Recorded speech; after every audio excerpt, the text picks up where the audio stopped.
দেখছেন ঐতিহ্যের বাঁধনে বাঁধা বেশ প্রাচীন একটি বাজার, রাজাপুর বাজার।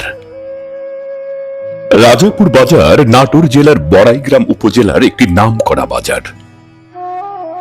বাজারটির নাম কেন রাজাপুর হলো, এই নিয়ে লোকমুখে একটি মৃৎ প্রচলিত আছে। অনেকেই বলে থাকেন এই বাজারের মাঝ বরাবর একটি প্রাচীন বটবৃক্ষ ছিল, যা ছিল রাজাপুর কেন্দ্রীয় মসজিদের সম্মুখভাগে। কোনো এক বৈশাখের ঝড়ো হাওয়ায় বটবৃক্ষটি উপড়ে যায়। সেই প্রাচীন বটবৃক্ষের নিচে রাজা নামে এক পীরের দরগা ছিল।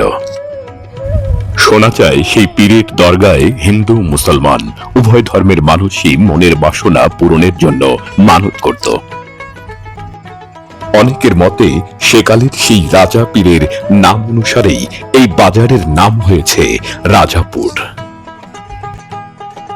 আবার কেউ কেউ বলে থাকেন যে রাজাপুরের আশেপাশে একসময় রাজাদের বসতি ছিল এবং তারা তাদের রাজ্য শাসনের প্রয়োজনে কখনো ঘোড়ায় চড়ে বা কখনো হাতির পিঠে এই রাজাপুর এলাকায় আসতেন এবং এখানে বিশ্রাম নিতেন। সেই থেকে এই এলাকার নাম হয়েছে রাজাপুর। এগুলো সবই গল্প কথা, দূরের শোনা গল্প। বর্তমানে রাজাপুর বাজারটি একটি জমজমাট বাজার। হাটটির প্রতিটা পরতে পরতে একটি আদর্শ গ্রামীণ হাটের ঐতিহ্য ছড়িয়ে রয়েছে। রাজাপুর এলাকার আশেপাশের মানুষ তাদের উৎপাদিত পণ্য সম্ভার ক্রয় বিক্রয়ের জন্য সপ্তাহে একদিন বৃহস্পতিবার এই রাজাপুর হাটে এসে জড়ো হয়। রাজাপুরের আশেপাশের এলাকাগুলো থেকে নিয়ে আসা তরতাজা শাকসবজির এই হাটে দারুণ বেচা কেনা চলে। রাজাপুর বাজারের এই সবজি হাটায় ঋতু ভেদে নানান শাকসবজির সমাবেশ ঘটে। সবজি উৎপাদনের ক্ষেত্রে এই এলাকার মাটিকে আদর্শ মাটি বললে অত্যুক্তি হবে না। আর এই কারণেই নানান জাতের শাকসবজি প্রায় পুরো বছর জুড়েই এই হাটে পাওয়া যায়। দেখে মনে হয় কোনো কিছুরই কমতি নেই এই রাজাপুর হাটে।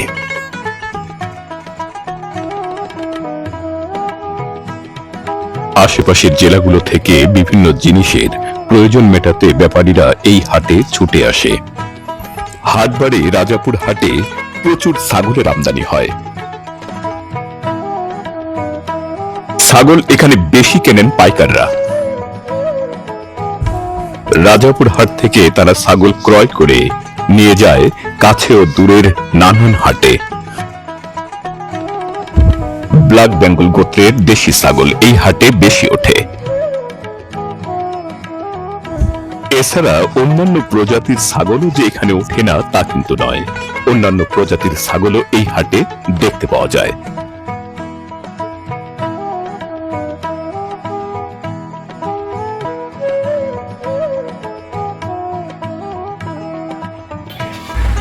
ছাগল খাসি হাটার পাশাপাশি মুরগি হাটা আমাদের চোখে পড়ে। এই অংশে মোরগের আমদানি বেশি হয়, আর সেক্ষেত্রে দেশি মোরগের আমদানিটাই বেশি লক্ষ্য করা যায়। হাঁস মুরগি বিক্রির এই অংশে ব্যাপারীদের উপস্থিতি চোখে পড়ার মতো।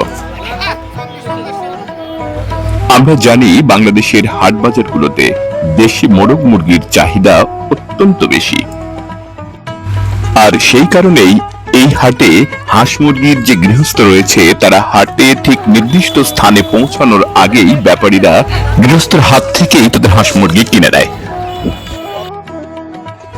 মোরগ মুরগির পাশাপাশি চীনা হাঁস, রাজহাঁস এবং দেশি হাঁসের যথেষ্ট বেচা কেনা এই হাটে লক্ষ্য করা যায়।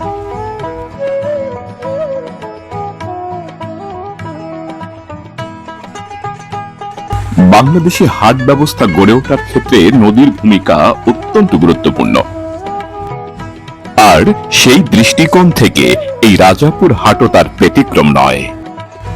রাজাপুর হাটটি গড়ে উঠেছে কমলা নদীর তীরে, কিন্তু অত্যন্ত দুঃখজনক বিষয় হলো বাংলাদেশের নদীগুলো আর আগের অবস্থায় নেই। নদীর স্বাভাবিকতা নষ্ট হয়ে যাওয়ায় আজ পিচ ঢালা পথ হয়ে উঠেছে আমাদের যোগাযোগের অন্যতম মাধ্যম। রাজাপুর হাটের এই অংশে ধানের বেচা কিনা চলে। ব্যাপারীরাই মূলত এই ধানের মূল ক্রেতা। ধান বিক্রির এই অংশটি রাজাপুর হাটের মূলত ঢাকা কুষ্টিয়া, ঢাকা পাবনা এবং রাজশাহী কলকাতা এই যে মহাসড়ক তার পাশেই দেখতে পাওয়া যায়।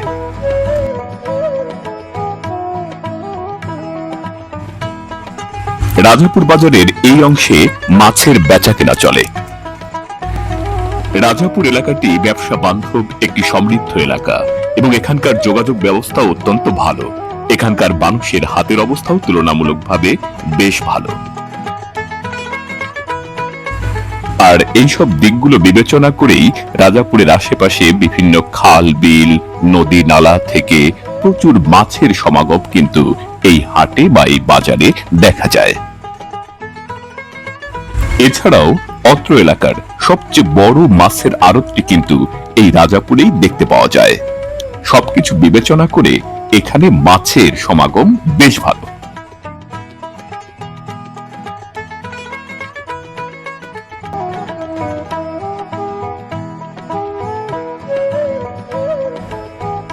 হাটের এই অংশে মাংসের বেচা কিনা চলে।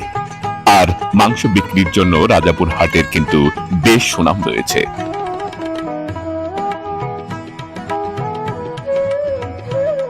আমরা জানি দেশের অর্থনৈতিক জীবনের সাথে হাটের সম্পর্ক খুব গভীর।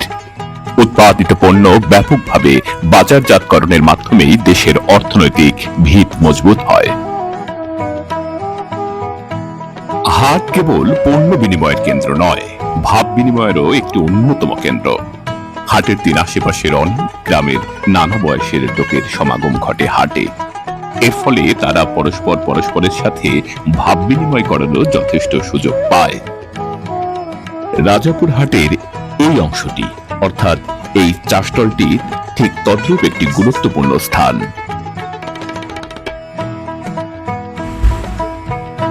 ঋষির মতো সুন্দর দেখতে এই মানুষটি একজন পানের দোকানদার।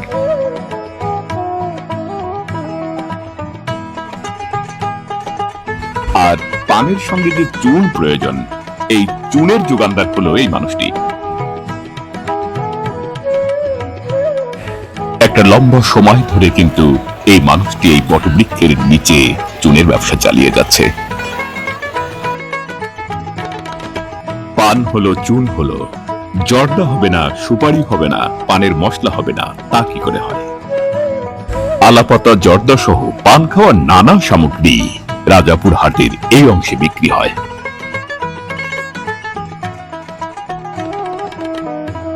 চানাচুরের ন্যায় এক ধরনের খাবার বিক্রি করা এই ছেলেটি স্বপ্রণোদিত হয়ে আমার ভিডিওতে যুক্ত হতে চায় এবং ভাইরাল হতে চায়।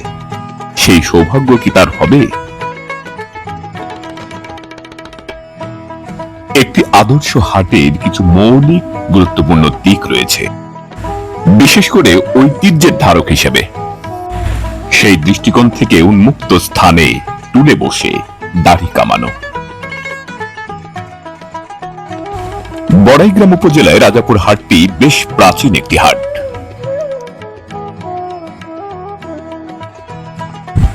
ব্রিটিশ আমলে গড়ে ওঠা এই হাটটি এখনো তার সেই প্রাচীন ঠাটবাট বজায় রেখেছে।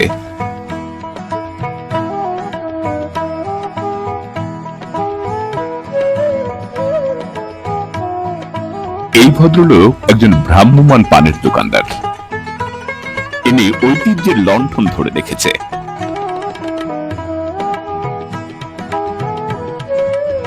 জিলাপি ভাজার এই দৃশ্যটিও কিন্তু হাটের প্রাচীন ঐতিহ্য।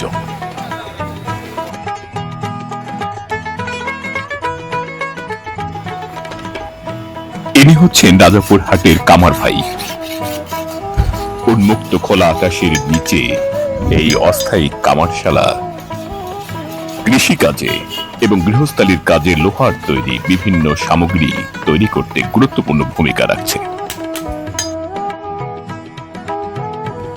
পরিশেষে রাজাপুর বাজার ঠিক কত সালে তার যাত্রা শুরু করেছিল সেটা আমাদের জানা না থাকলেও কথা আমরা নিঃসন্দেহে বলতে পারি, রাজাপুর এলাকার মানুষের ভাগ্য পরিবর্তনের ক্ষেত্রে রাজাপুর বাজার বা রাজাপুর হাট অত্যন্ত গুরুত্বপূর্ণ ভূমিকা পালন করে আসছে। আর সেই জন্যই এই হাটের উন্নয়নের দিকে সরকার এবং জনগণকে সবচেয়ে বেশি মনোযোগী হতে হবে। পরিশেষে রাজাপুর হাট এবং রাজাপুরবাসীর মঙ্গল কামনা করে আজকের মতো এখানেই শেষ করছি। সবাই ভালো থাকবেন। খোদা হাফেজ।